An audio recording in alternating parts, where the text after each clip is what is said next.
8월 17일 월요일 새벽 우리에게 주신 하나님의 말씀은 예레미야 29장 1절에서부터 9절까지 말씀입니다.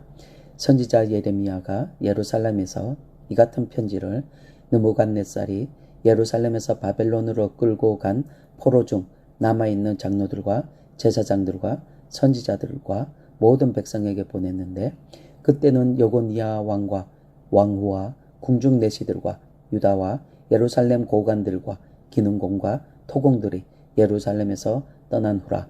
유다의 왕 시드기야가 바벨론으로 보내어 바벨론의 왕 느부갓네살에게로 가게 한 사반의 아들 엘라사와 힐기야의 아들 그마랴 편으로 말하되, 만군의 여호와 이스라엘의 하나님께서 예루살렘에서 바벨론으로 사로잡혀 가게 한 모든 포로에게 이와 같이 말씀하시니라. 너희는 집을 짓고 거기에 살며 텃밭을 만들고 그 열매를 먹으라.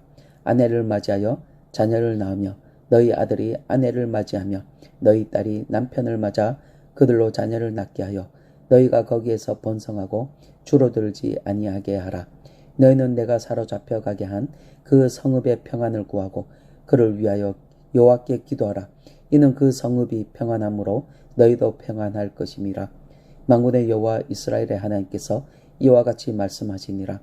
너희 중에 있는 선지자들에게와 점장이에게 미혹되지 말며 너희가 꾼 꿈도 고지 듣고 믿지 말라. 내가 그들을 보내지 아니하였어도 그들이 내 이름으로 거짓을 예언함이라. 여호와의 말씀이니라. 아멘. 여러분, 오늘 보면 1절을 보시면 선지자 예레미야가 예루살렘에 편지를 보냈는데, 이 편지를 받는 수신자가 누구냐? 바로 바벨론으로 포로로 붙잡혀간 사람들이라고 말씀을 하고 있습니다.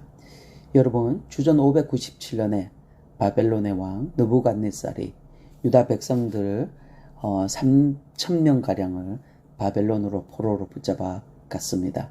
그래서 예레미야 29장은 바벨론의 포로로 잡혀간 사람들과 그리고 예루살렘에 있는 사람들 사이에 왕래된 편지들을 중심으로 구성이 되어져 있습니다. 여기에는 적어도 4통의 편지가 들어있는 것으로 보입니다.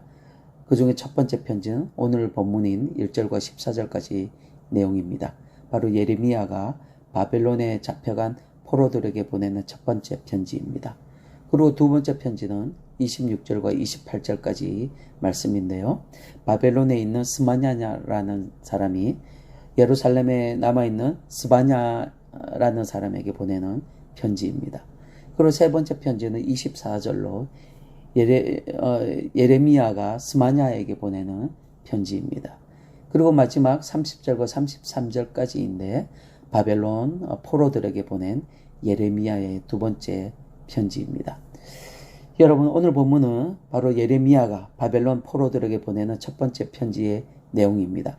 먼저 4절을 보시면, 만군의 여호와 이스라엘의 하나님께서 예루살렘에서 바벨론으로 사로잡혀 가게 한 모든 포로에게 이와 같이 말씀하시니라 라고 말씀합니다. 여러분, 앞에서 말씀드렸지만 당시 3,000명 정도의 유다 백성들이 바벨론으로 포로로 붙잡혀 갔습니다.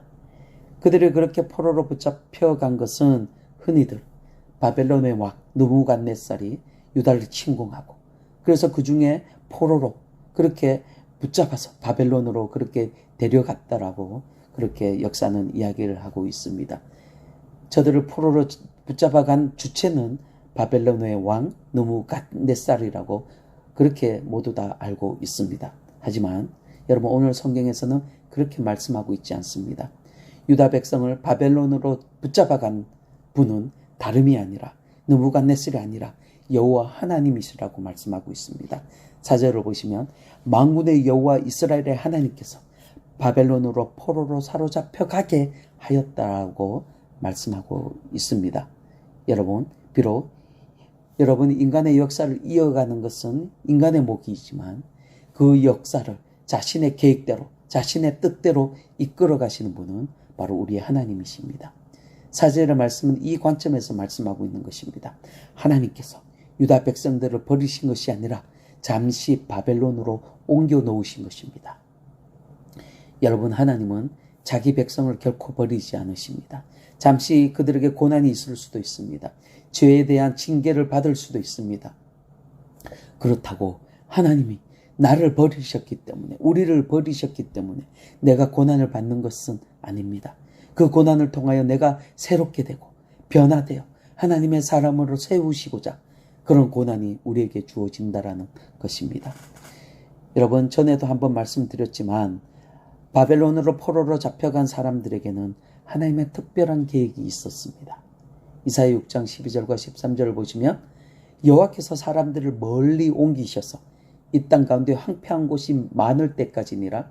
그 중에 10분의 1이 아직 남아있을지라도 이것도 황폐하게 될 것이나 밤나무와 상수리나무가 배임을 당하여도 그 그루터기 남아있는 것 같이 거룩한 씨가 이 땅의 그루터기니라 하시더라 라고 말씀합니다. 여러분, 이 말씀에서 여호와 하나님께서 사람들을 멀리 옮기셨다고 말씀합니다. 여기서 옮겨진 사람들이 바로 바벨론에서 포로로 잡혀간 사람들입니다. 하나님께서 이들을 멀리 바벨론으로 옮긴 후에 유대 땅을 완전히 황폐하게 할 것이라 말씀합니다. 유대 땅에 밤나무와 상수리나무가 모두 배임을 당할 것이라 말씀합니다. 이 땅을 완전히 황폐하게 해서 이 땅에 사람이 살지 않는 완전한 빈터가 되게 하실 것이라고 말씀합니다. 모든 것이 그렇게 다 사라지게 되면 예레미야는 그 기간을 70년이라고 말합니다. 유대 땅이 완전히 폐허가 된 후에 하나님은 그 땅에 거룩한 씨앗을 심는다고 말씀합니다. 그 씨앗이 그루터기가 됩니다.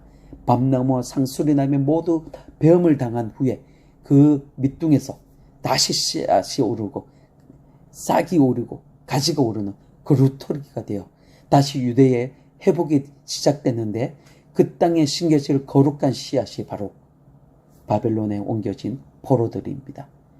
그들이 성경에서 말하는, 구약 성경에서 말하는 남겨진 자들입니다. 하나님의 품에 남겨진 자들입니다. 여러분, 바벨론의 포로로 잡혀간 사람들에게는 하나님의 원대한 계획이 있었습니다. 그런데 이를 회방하는 자들이 있습니다. 8절과 9절을 보시면 만군의 여호와 이스라엘의 하나님께서 이와 같이 말씀하시니라.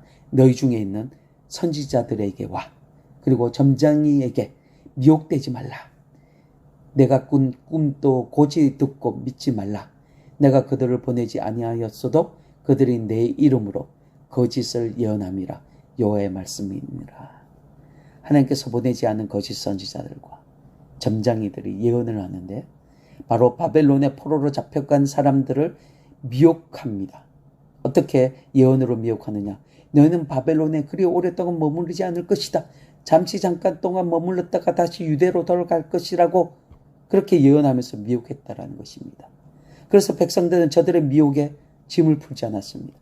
이곳에 잠시 동안 머물렀다가 다시 유대 땅으로 돌아갈 수 있다라는 거짓 희망을 저들은 가졌다라는 것입니다.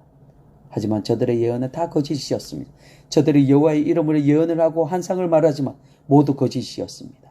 하나님의 보내지 않은, 하나님의 말씀하시지 않은 그런 거짓된 예언을 했습니다. 그 거짓된 예언에 귀담아 듣지 말라고 말씀합니다.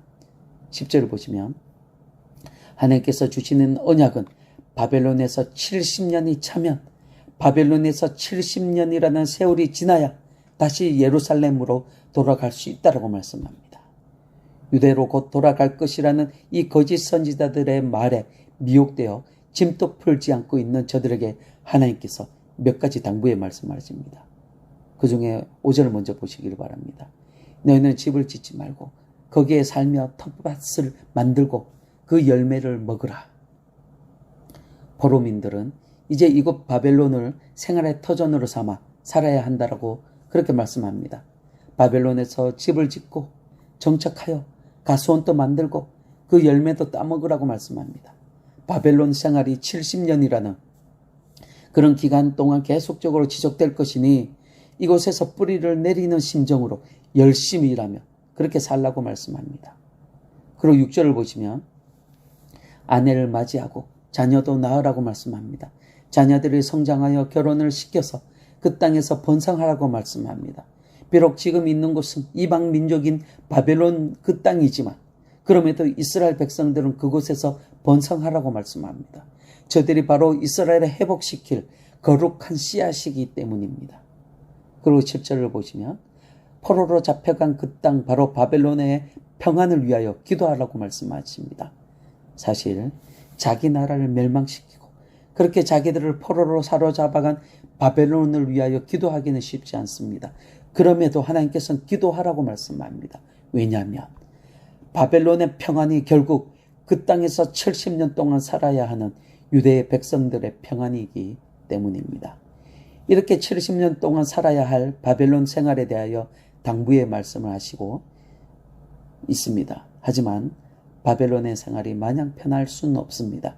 이곳은 이방인의 땅입니다. 다시 유대로 돌아가야 합니다.